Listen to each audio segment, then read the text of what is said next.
Hey guys, welcome back. Today was quite exciting. We had a very interesting game between Jan Nepomniachtchi and Alireza Firouzja. And yeah, if you haven't seen it, you're in for a treat. If you did see it, I'm going to do my best to explain what happened. We even had a time scramble at the end, like you saw in the thumbnail. Pretty interesting stuff. Before we jump into that, let me just give you an update on our game. So top voted move by the comment section on this channel was E4, and I responded with the move D6. So it is your turn. As usual, put your move in the comments below, and we will continue the game. I imagine that now that we've got these first four moves out of the way is when it's going to start to get a little bit more interesting. Anyway, having said that, let's go ahead and get started and take a look at this fascinating game. All right. So we have a Sicilian, and this is the really mainline Sicilian, okay? And so they weren't really deviating from the main line for quite a while. And it's interesting because when you play openings like this, it really comes down to not even so much who's the better chess player. A lot of times it comes down to who's prepared more, right? Especially when you have these very theoretical lines. And when I say very theoretical, I just mean the open Sicilian has been played many times at the top level. And so there's lots of games that you can look at. And depending on what these players have memorized, have seen before, and have prepared, a lot of times that's a big factor in what happens in the game. And they're not even necessarily thinking. They're not even calculating, should I move here? Is this a good move? They're just thinking, well, I know that so-and-so played this line in the past and it worked out well, so I'll play that. Or, well, I know that so-and-so played this line and it didn't work out well, so I'm going to avoid that. And that is primarily the thought process as opposed to calculating variation. So it's kind of a different type of game. And if you notice their clocks right now, they've hardly used any time, right? So game goes on. This is a standard idea from Black. They'll play E5. They gain some immediate central control. They do it with tempo. The downside is that they do create a backward pawn, right? It's backward because there's no pawns that can help support it moving forward. And White has a very easy target. Although what generally happens in these Sicilian games is, a lot of times Black will attack over here, White attacks over here, and the backward pawn is kind of like not really a major factor in the game. And so Black usually is okay doing that. So we get some kind of standard developing moves here. And then we get castles kingside and castles queenside. So this already is kind of, telling you, hey, this is going to be an exciting game, right? And this is pretty standard for the Sicilian. Black tries to attack over here. White tries to attack over here.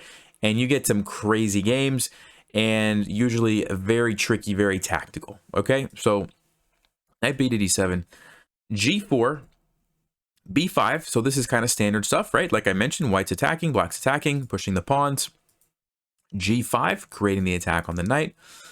b4 is the most common move. So knight to e8 happens later. The reason that Black is playing b4 is if White were to go for this capture, it looks pretty good because you're taking a piece. You're also threatening up some follow-up threats.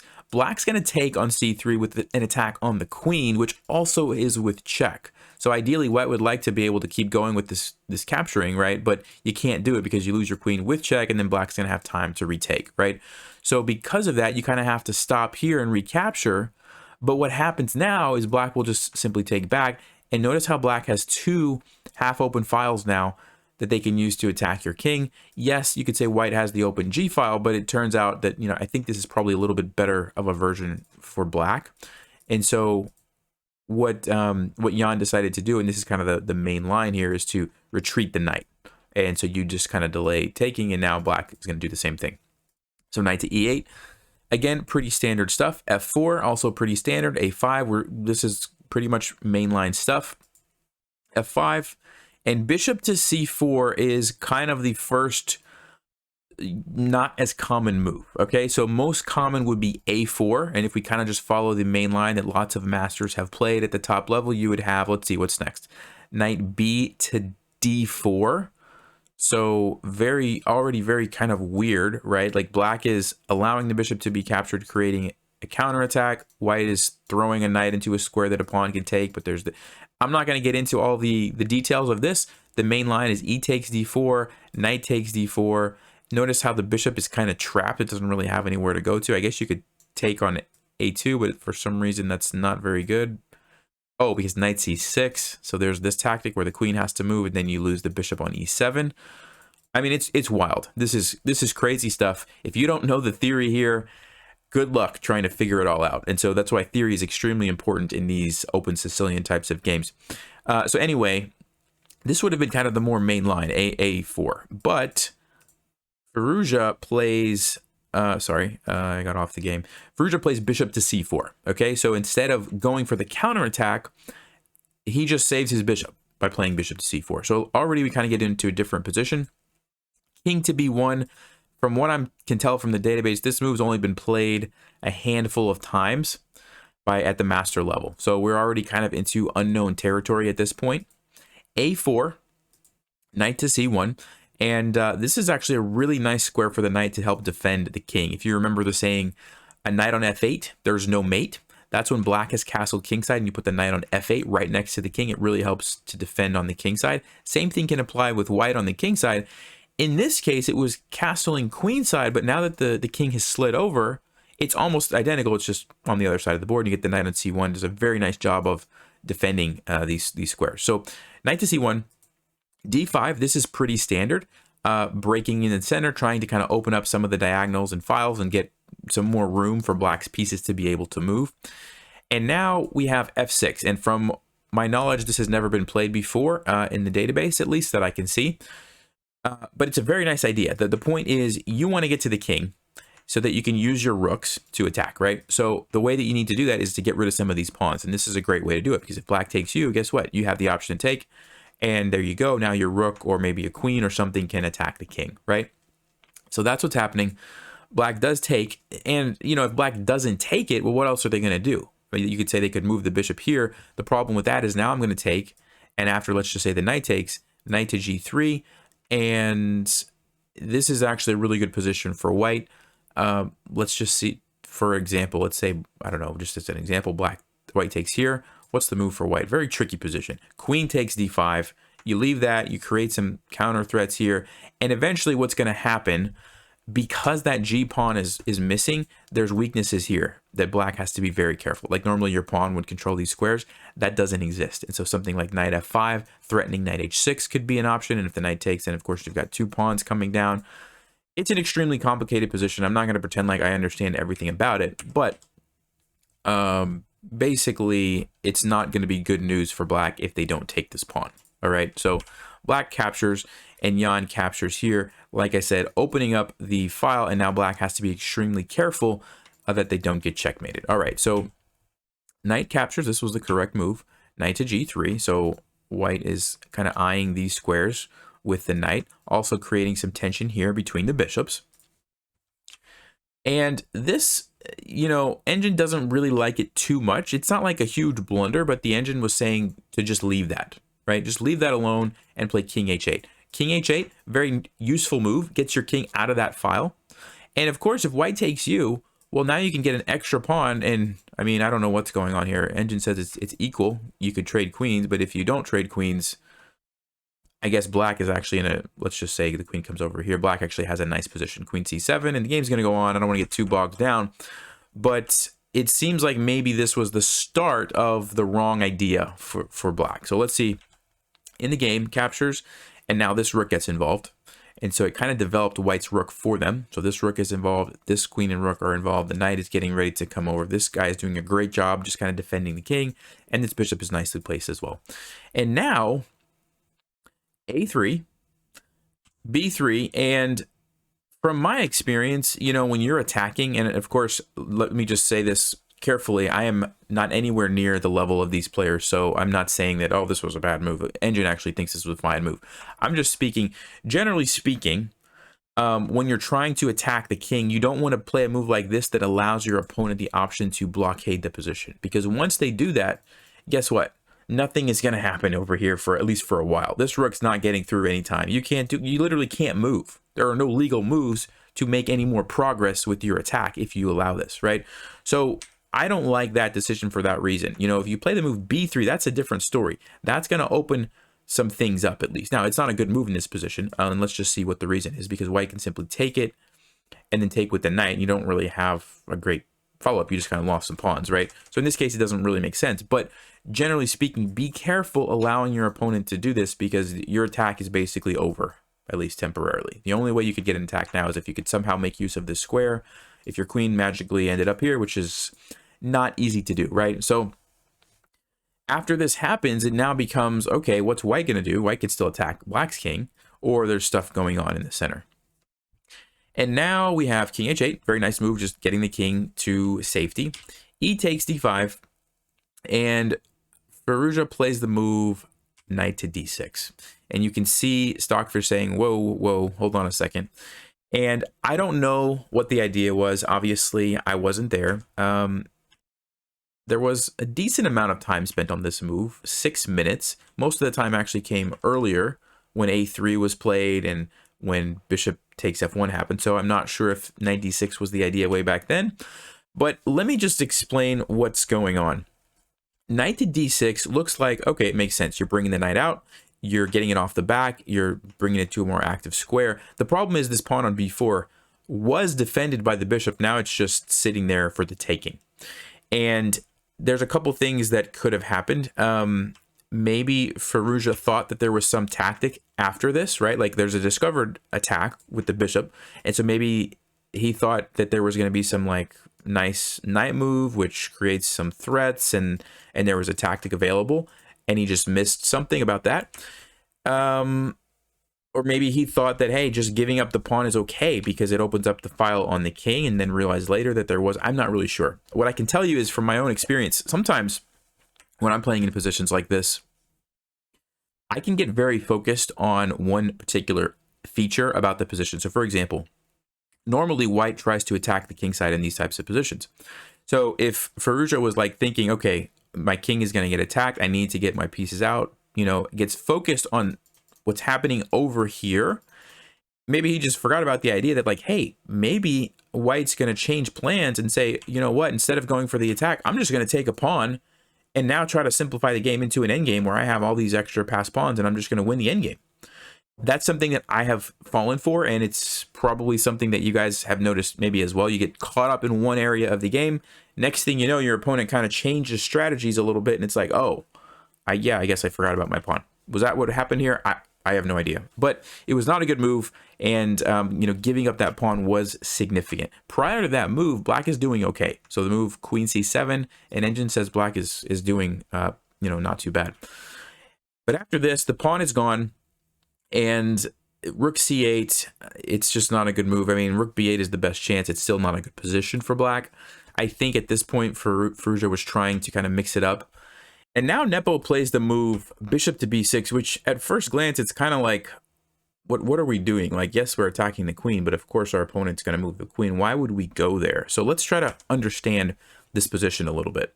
All right, so a couple of things about this position you have to understand. Number one, there is still this discovered attack on the queen, and that's a little bit annoying for white because you have to be careful about which moves you play. So for example, let's just say, hypothetically, you wanted to play knight f5, bring your knight forward, try to kind of attack some stuff.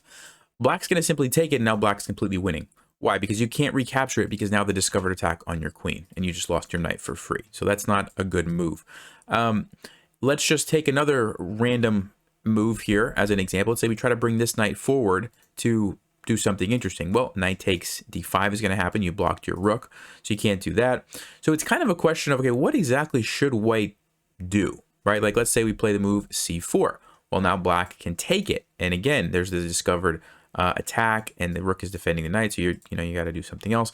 So it's kind of difficult to find a move, and this discovered attack is pretty annoying. So you might say, okay, what if we just retreat our queen, let's just say back to d2 to get out of the discovered attack? That makes a lot of sense, right?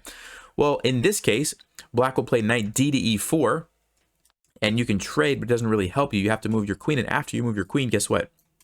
Knight to c3 check. You're losing your rook, and black's getting a nice attack, okay? Black's actually winning.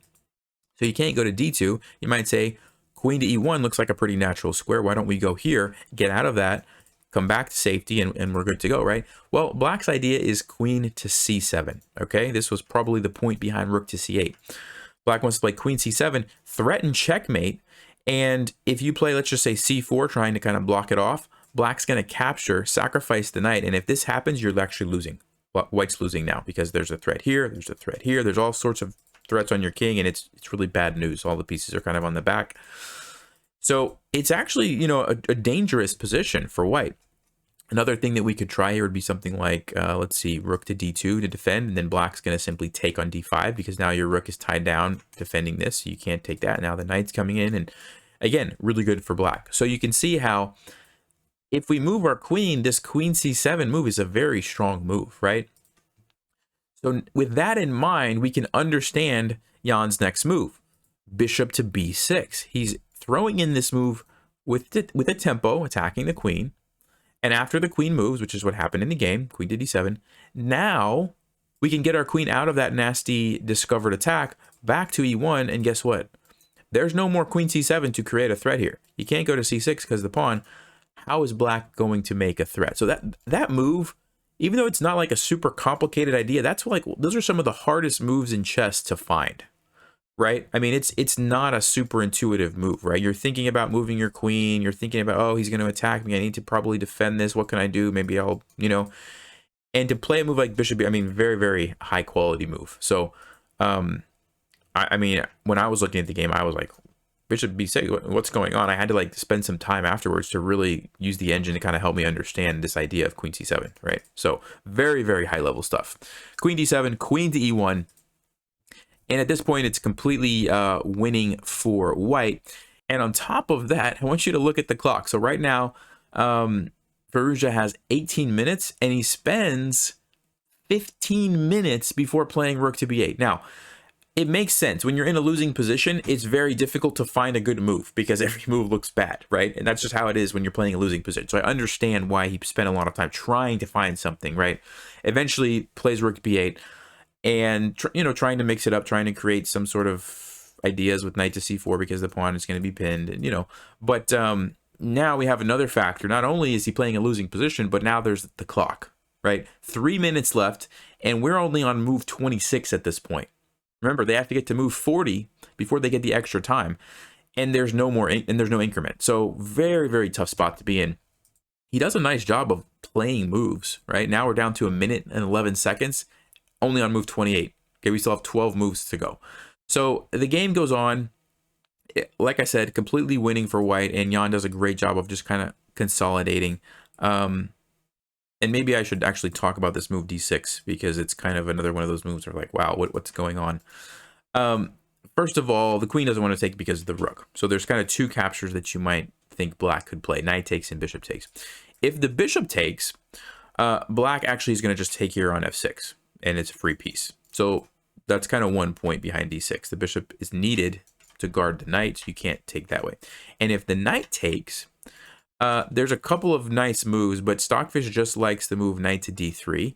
And you might say, well, why did we give up our pawn? Well, for one, the knight that was really annoying and a strong piece for black has now been moved back, and it gives us some time to get our pieces out. And sometimes a pawn is totally worth doing that. Also, it opens up the rook so that we have a potential threat here. And so all those things combined make it a really nice move. So d6, black goes back, bishop here. It's a great place for the bishop, controlling this long diagonal. It's lined up with the king. It's also kind of defending some squares here, so it makes a lot of sense. Queen to e6, and remember, Firouzja has like no time, so all of these moves are happening in a few seconds. And Jan, another nice move here, right? What's the idea? Well, this pawn is pinned, so it can't legally capture the knight. Of course, trading is good because Jan is up some material, so anything that leads closer to the endgame makes a lot of sense. We get the trade, and now at this point, check the clock, 35 seconds left. He's just had to make a move, so he plays knight to b2. It doesn't actually work, but he's trying to kind of mix it up. Rook to f1. Creating a threat here to take on e5 because this pawn is now pinned because of the rook back there. So he sidesteps that, but now rook to h4, and white is getting ready to unleash an attack on the king. And of course, Firouzja doesn't have time to really think about anything else. Rook takes h7 check is a nice finish. King takes h7, and if you'd like to pause, this is a good moment if you haven't seen the game already. What should white play here, and what is the idea? We just sacrificed an entire rook, so we have to have something pretty nice happening. Well, if you had a chance to look at that, the move is queen to h5 check, and the point is that, first of all, black would like to be able to, like, block this with the queen, but then the queen is no longer defending the rook, and you can simply take the rook. So because of that, it forces black to play either king g8 or king g7, only 2 legal moves. King g7 doesn't really make a lot of sense because you walk into the check, but on king g8, it's actually the exact same move. Knight takes f5, and it's mate in 6. Basically, what's happening is the queen, the rook, and the knight, along with the bishop's help here, it's just too much for black. Black can't defend, and it leads to checkmate. So the stockfish line is queen to f6, but then you're giving up the rook just to survive like a little bit longer. But after rook g1, there's just too many threats. Queen takes f5. I'm just showing you the line so you can see queen to g7 check, king to h5, queen to h8, and after queen h7, it's just checkmate. So Firouzja resigned. I believe it was after rook to g1. Yeah, after rook to g1, he resigned. So tough game. You know, it's hard to say going back if this was all preparation or if Jan kind of just figured out a lot of this. But clearly something happened, let's see, right when Firouzja decided to kind of deviate from the main line with this bishop c4 and then a4 idea. That's really when it started to get away. And it's hard to say, like I said, if Jan just kind of figured this out or if this was just preparation that he was remembering. He used some time, so it's possible that he just kind of thought through this. Or a lot of times when you see these grandmasters using small amounts of time like that, they're trying to remember lines that they've already seen as opposed to calculating everything from scratch. And so that's what I suspect maybe happened here. You know, like when you see a 10-minute think before king b1, a few minutes before knight c1, a few minutes before f6. It's almost like he knew this before. He was trying to remember. At least that's my theory. But like I said, I don't know. I wasn't there. But regardless, fascinating game. Hope you guys enjoyed that one as much as I did. Fun to watch, especially when there's time pressure. It always makes it exciting to watch. So having said that, real quick, Richard Report against Hikaru Nakamura was a draw. I'm not going to go into this entire game. I'm just going to go very quickly. We saw another Berlin, and so Hikaru's playing this system with black like every game, and he's obviously really, really good with it. And so you get some different lines. Like I said, I'm not going to go into it. I just want to kind of show you. We get to these end games, rook and knight end games. How many times have we seen Hikaru in positions similar to this, right? And he always kind of manages to come out with the draw, which, by the way, a draw as black is a good result, right? Remember that. So this is the game, and we end up with this, you know, just everybody takes the pawns and we get the knights complete draw. So just wanted to give you an update on that one. Also, Duda Rajabov was a draw. It was a rook ending. Here's the final position. Okay, and then also Ding and Caruana looks like it's going to be a draw. It's still in progress. White does have the extra pawn, but because of black's king kind of perfectly positioned, most likely this is going to be a draw as well. But assuming this does stay a draw, that would mean Jan Nepomniachtchi with this nice victory would be in the lead. So that's what I'm expecting, and we will see what happens from here. So I'll see you guys in the next round. Don't forget, it's your move in our game. I played d6. Good luck, stay sharp, play smart, and take care.